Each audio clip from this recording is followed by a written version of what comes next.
O desejado de todas as nações. Capítulo 29. O sábado. O sábado foi santificado na criação, instituído para o homem. Teve sua origem quando as estrelas da alva juntas alegremente cantavam, e todos os filhos de Deus se jubilavam. Jó 38, verso 7. Pairava sobre o mundo a paz, pois a terra estava em harmonia com o céu. Viu Deus tudo quanto tinha feito, e eis que era muito bom. Gênesis 1:31. E ele repousou na alegria de sua concluída obra. Como houvesse repousado no sábado, abençoou Deus o dia sétimo e o santificou. Gênesis 2:3. Separou-o para uso santo, deu a Adão como dia de repouso. Era uma lembrança da obra da criação, e assim um sinal do poder de Deus e de seu amor. Diz a Escritura: fez lembradas as suas maravilhas. Salmos 111, verso 4.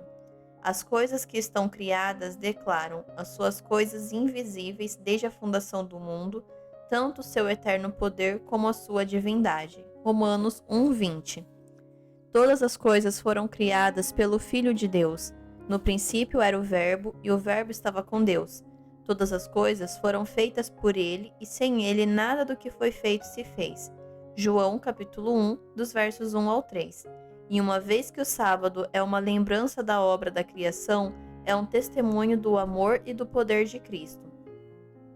O sábado chama para a natureza nossos pensamentos e põe-nos em comunhão com o Criador. No canto do pássaro, no sussurro das árvores e na música do mar, podemos ouvir ainda sua voz, a voz que falava com Adão no Éden, pela viração do dia. E ao lhe contemplarmos o poder da natureza, encontramos conforto, pois a palavra que criou todas as coisas é a mesma que comunica a vida. Aquele que disse das trevas resplandecesse a luz é quem resplandeceu em nossos corações, para a iluminação do conhecimento da glória de Deus na face de Jesus Cristo. 2 Coríntios, capítulo 4, verso 6. Foi esse pensamento que despertou o cântico. Tu, Senhor, me alegraste com os teus feitos, exultarei nas obras das tuas mãos. Quão grandes são, Senhor, as tuas obras, muito profundos são os teus pensamentos. Salmos 92, versos 4 e 5. E o Espírito Santo declara, por intermédio do profeta Isaías, a quem, pois, farei semelhante a Deus? Ou com o que o comparareis? Porventura não sabeis? Porventura não ouvis? Ou desde o princípio se vos não notificou isto mesmo? Ou não atentastes para os fundamentos da terra? Ele é o que está sentado sobre o globo da terra, cujos moradores são para ele como gafanhotos. Ele é o que estende os céus como cortina, e os desenrola como tenda para neles habitar. A quem, pois, me fareis semelhante para que seja semelhante? Diz o Santo.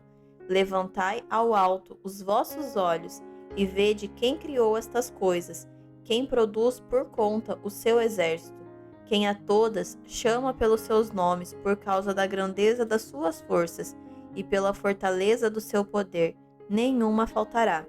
Porque, pois dizes, ó Jacó, e tu falas, ó Israel, o meu caminho está encoberto ao Senhor, e o meu juízo passa de largo pelo meu Deus?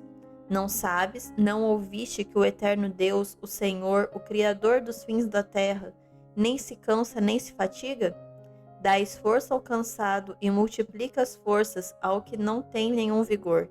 Isaías 40, versos 18 ao 29. Não temas, porque eu sou contigo. Não te assombres, porque eu sou teu Deus. Eu te esforço, te ajudo, te sustento com a destra da minha justiça. Isaías 41, 10.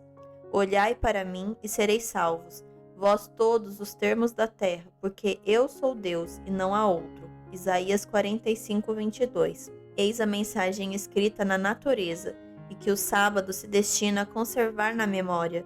Quando o Senhor pediu a Israel que lhe santificasse os sábados, disse: servirão de sinal entre mim e vós, para que saibais que eu sou o Senhor vosso Deus. Ezequiel 20, 20. O sábado estava incluído na lei dada no Sinai, mas não foi então que primeiro se tornou conhecido como dia de descanso.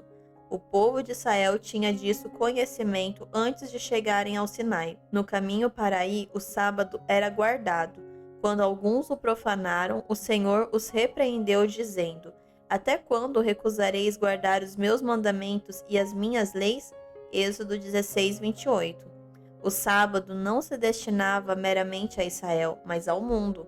Fora tornado conhecido ao homem no Éden, e como os demais preceitos do Decálogo, é de imutável obrigatoriedade. Dessa lei de que o quarto mandamento é uma parte, declara Cristo: até que o céu e a terra passem, nem um jota ou um tio se omitirá da lei, sem que tudo seja cumprido. Mateus 5,18. Enquanto os céus e terra durarem, continuará o sábado como sinal do poder do Criador. E quando o Éden florescer novamente na terra, o santo e divino dia de repouso será honrado por todos debaixo do sol, desde um sábado até ao outro. Os habitantes da glorificada nova terra irão adorar perante mim, diz o Senhor. Isaías 66, 23. Nenhuma outra das instituições dadas aos judeus tendia a distingui-los tão completamente das nações circunvizinhas, como o sábado. Era a intenção do Senhor que sua observância os designasse como adoradores seus. Seria um sinal de sua separação da idolatria e ligação com o verdadeiro Deus. Mas a fim de santificar o sábado, os homens precisam ser eles próprios santos. Devem, pela fé, tornar-se participantes da justiça de Cristo. Quando foi dado a Israel o mandamento, lembra-te do dia de sábado para o santificar. Êxodo 20, verso 8. O Senhor lhes disse também: e ser-me-eis homens santos. Êxodo 22, 31. Só assim poderia o sábado distinguir Israel como os adoradores de Deus. Ao se apartarem os judeus do Senhor e deixarem de tornar a justiça de Cristo sua pela fé, o sábado perdeu para eles sua significação. Satanás estava procurando exaltar-se e afastar os homens de Cristo, e trabalhou para perverter o sábado, pois é o sinal do poder de Cristo. Os guias judaicos cumpriram a vontade de Satanás, rodeando o divino dia de repouso de enfadonhas exigências. Nos dias de Cristo, tão pervertido se tornara o sábado, que sua observância refletia o caráter de homens egoístas e arbitrários, em lugar de o fazer ao caráter do amorável Pai Celeste. Virtualmente, os rabis representavam a Deus, como dando leis que os homens não podiam obedecer. Levavam o povo a olhar a Deus como tirano e a pensar que a observância do sábado, segundo ele a exigia, tornava os homens duros de coração e cruéis. Competia a Cristo a obra de esclarecer essas mal entendidas concepções. Embora os rabis o seguissem com impiedosa hostilidade, ele nem sequer parecia conformar-se com o que requeriam, mas ia avante guardando o sábado segundo a lei divina. Um sábado, ao voltarem Jesus e os discípulos do local do culto, passaram por uma seara madura. Jesus continuara seu trabalho até tarde, e ao passarem pelos campos, os discípulos começaram a apanhar espigas e a comer os grãos depois de esfregá-los nas mãos.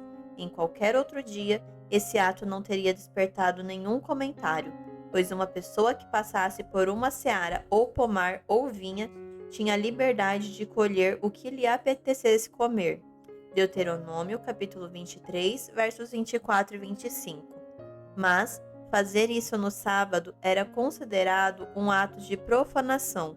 Não somente era o apanhar a espiga uma espécie de ceifa, como esfregá-la nas mãos uma espécie de debulha. Assim, na opinião dos rabis, havia dupla ofensa.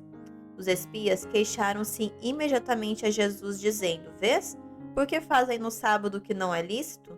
Quando acusado de pisar o sábado em Betesda, Jesus se defendeu, afirmando sua filiação de Deus e declarando que operava em harmonia com o Pai. Agora que eram acusados seus discípulos, cita aos acusadores exemplos do Antigo Testamento, atos praticados no sábado pelos que estavam ao serviço de Deus.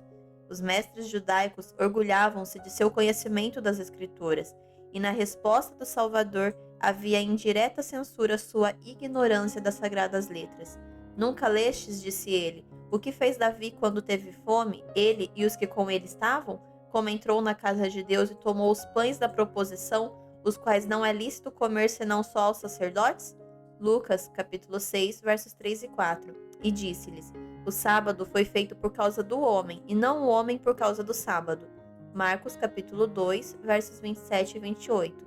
Não tendes lido na lei que, aos sábados, os sacerdotes no templo violam o sábado e ficam sem culpa? Pois eu vos digo que está aqui quem é maior do que o templo. O Filho do Homem até do sábado é Senhor. Mateus, capítulo 12, versos 5 e 6. Se era lícito Davi satisfazer a fome comendo do pão que fora separado para um fim santo, então era lícito aos discípulos prover a sua necessidade colhendo umas espigas nas sagradas horas do sábado. Demais, os sacerdotes no templo realizavam maior trabalho no sábado do que em outros dias. O mesmo trabalho feito em negócios seculares seria pecado, mas a obra dos sacerdotes era realizada no serviço de Deus. Estavam praticando os ritos que apontavam ao poder redentor de Cristo, e seu trabalho achava-se em harmonia com o desígnio do sábado. Agora, porém, viera o próprio Cristo. Os discípulos, fazendo a obra de Cristo, estavam empenhados no serviço de Deus, e o que era necessário à realização dessa obra era direito fazer no dia de sábado. Cristo queria ensinar aos discípulos e aos inimigos que o serviço de Deus está acima de tudo. O objetivo da obra de Deus neste mundo é a redenção do homem. Portanto, tudo quanto é necessário que se faça no sábado no cumprimento dessa obra está em harmonia com a lei do Senhor. Jesus coroou então seu argumento declarando-se Senhor do sábado, alguém que estava acima de qualquer dúvida, acima de toda a lei. Esse eterno juiz absolve de culpa os discípulos, apelando para os próprios status de cuja violação são acusados. Jesus não deixou passar a questão com uma simples repreensão aos inimigos. Declarou que, em sua cegueira, se haviam enganado quanto ao desígnio do sábado. Disse: Se vós soubesseis o que significa misericórdia quero e não sacrifício, não condenaríeis os inocentes. Mateus 12, 7. Os muitos ritos deles, destituídos de coração, não podiam suprir a falta daquela verdadeira integridade e terno amor que há de para sempre caracterizar o genuíno adorador de Deus. Cristo reiterou ainda a verdade de que os sacrifícios eram, em si mesmos, destituídos de valor. Eram um meio e não um fim. Seu objetivo era dirigir os homens ao Salvador, levando-os assim em harmonia com Deus. É o serviço de amor que Deus aprecia. Quando falta esse, a mera rotina da cerimônia é-lhe ofensiva. O mesmo quanto ao sábado. Visava esse pôr os homens em comunhão com o Senhor. Quando, porém, o espírito estava absorvido com enfadonhos ritos, o objetivo do sábado era contrariado. Sua observância meramente exterior era um escárnio. Outro sábado, ao entrar Jesus na sinagoga, viu aí um homem cuja mão era mirrada. Os fariseus o observavam, ansiosos de ver o que faria. Bem sabia o Salvador que, curando no sábado, seria considerado transgressor, mas não hesitou em derribar o muro das exigências tradicionais que atravancavam o sábado. Jesus pediu ao enfermo que se adiantasse, perguntando então: É lícito no sábado fazer bem ou fazer mal? Salvar a vida ou matar? Era uma máxima entre os judeus que deixar de fazer o bem, havendo oportunidade para isso, era fazer mal. Negligenciar salvar a vida era matar. Assim Jesus os atacou com suas próprias armas, e eles calaram-se, e olhando para eles em redor com indignação, condoendo-se da dureza do seu coração, disse ao homem: Estende a tua mão. E ele a estendeu, e foi-lhe restituída a sua mão, sã como a outra. Marcos, capítulo 3, versos 4 e 5. Quando interrogado, é lícito curar no sábado? Jesus respondeu: Qual dentre vós será o homem que, tendo uma ovelha, se num sábado cair numa cova, não lançará a mão dela e a levantará? Pois quanto mais vale um homem do que uma ovelha, é por consequência lícito fazer bem nos sábados. Mateus 12, versos 10 ao 12. Os espias não ousaram responder a Jesus em presença da multidão, por temor de se envolverem em dificuldades. Sabiam que ele dissera a verdade, de preferência violar suas tradições, deixariam um homem sofrer, ao passo que socorreriam um animal por causa do prejuízo para o possuidor, caso fosse o mesmo negligenciado. Assim, maior era o cuidado que manifestavam por um animal que por um homem, criado à imagem divina. Isso ilustra a operação de todas as religiões falsas. Criam no homem o desejo de se exaltar acima de Deus, mas o resultado é degradá-lo abaixo do animal. Toda religião que combate a soberania de Deus despoja o homem da glória que lhe pertencia na criação e lhe deve ser restituída em Cristo. Toda religião falsa ensina seus adeptos a serem descuidosos para com as necessidades, sofrimentos e direitos humanos. O Evangelho dá alto valor à humanidade, como resgate do sangue de Cristo, e ensina uma terna solicitude pelas necessidades e misérias do homem. O Senhor diz: farei que um homem seja mais precioso do que o ouro puro, e mais raro do que o ouro fino de Ofir. Isaías capítulo 13, verso 12. Quando Jesus se voltou para os fariseus com a pergunta se era lícito no dia de sábado fazer bem ou mal, salvar ou matar, pôs-lhes diante os próprios maus desígnios deles. Estavam lhe dando caça à vida com ódio amargo, ao passo que ele salvava a vida e trazia felicidade às multidões. Seria melhor matar no sábado, como estavam planejando, do que curar o aflito como fizera ele? Seria mais justo ter o homicídio no coração durante o santo dia de Deus que amor para com todos os homens, amor que se exprime em atos de misericórdia? Na cura da mão mirrada, Jesus condenou o costume dos judeus e colocou o quarto mandamento no lugar que Deus lhe destinara. É lícito fazer bem nos sábados, declarou ele, pondo à margem as absurdas restrições dos judeus. Cristo honrou o sábado, ao passo que os que dele se queixavam estavam desonrando o santo dia de Deus. Os que afirmam que Cristo aboliu a lei ensinavam que ele violou o sábado e justificou os discípulos em assim fazer. Colocam-se assim na mesma atitude que tomaram os astutos judeus. Contradizem dessa maneira o testemunho do próprio Cristo, que declarou: tenho guardado os mandamentos de meu Pai e permaneço no seu amor. João capítulo 15, verso 10. Nem o Salvador, nem seus seguidores violaram a lei do sábado. Cristo era um vivo representante da lei. Nenhuma transgressão de seus santos preceitos se encontrou em sua vida. Olhando a uma nação de testemunhas ansiosas por uma oportunidade para o condenar, pôde dizer sem contradição: quem dentre vós me convence de pecado? João 8,46. O Salvador não viera para pôr de parte o que os patriarcas e profetas haviam falado, pois ele próprio falara por intermédio desses representantes. Todas as verdades da palavra de Deus tinham vindo dele, mas essas inapreciáveis joias haviam sido postas em falsos engastes. Sua preciosa luz fora aplicada a servir ao erro. Deus queria que fossem tiradas desses engastes de erro e recolocadas nos da verdade. Essa obra unicamente uma divina mão podia realizar. Por sua ligação com o erro, a verdade tinha estado ao serviço da causa do inimigo de Deus e do homem. Cristo viera colocá-la em condições de glorificar a Deus e operar a salvação da humanidade. O sábado foi feito por causa do homem, e não o homem por causa do sábado. Marcos capítulo 2, verso 27. As instituições estabelecidas por Deus são para benefício da humanidade. Tudo isso é por amor de vós, 2 Coríntios 4,15.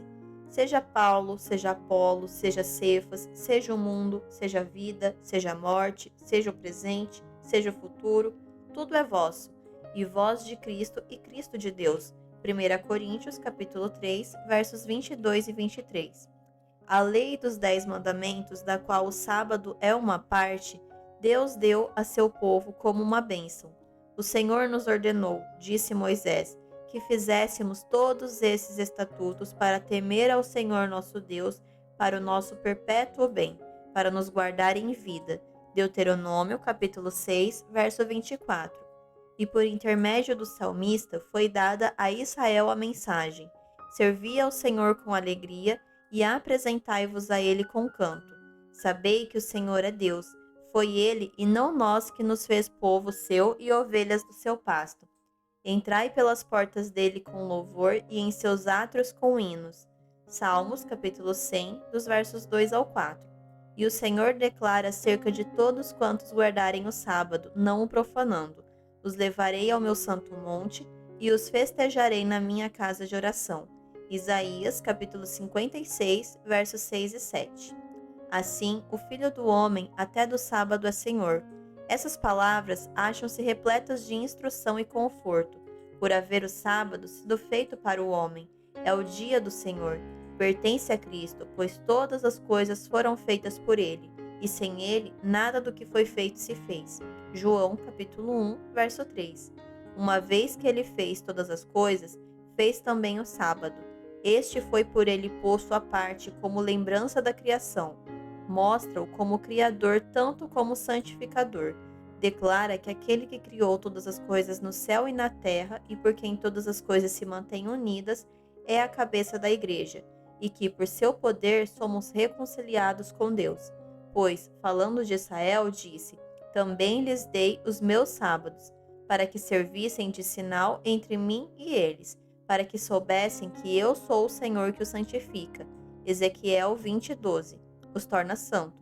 Portanto, o sábado é um sinal do poder de Cristo para nos fazer santos, e é dado a todos quantos Cristo santifica. Como sinal de seu poder santificador, o sábado é dado a todos quantos, por meio de Cristo, se tornam parte do Israel de Deus. E o Senhor diz: Se desviares o teu pé de profanar o sábado e de cuidar dos teus próprios interesses no meu santo dia, e se chamares ao sábado deleitoso e santo dia do Senhor, digno de honra, então te deleitarás no Senhor. Isaías 58, versos 13 e 14. A todos quantos recebem o sábado como sinal do poder criador e redentor de Cristo, ele será um deleite. Vendo nele Cristo, nele se deleitam. O sábado lhes aponta as obras da criação, como testemunho de seu grande poder em redimir, ao passo que evoca a perdida paz edênica. Fala da paz restaurada por meio do Salvador, e tudo na natureza lhe repete o convite: Vinde a mim, todos os que estáis cansados e oprimidos, e eu vos aliviarei. Mateus 11, 28.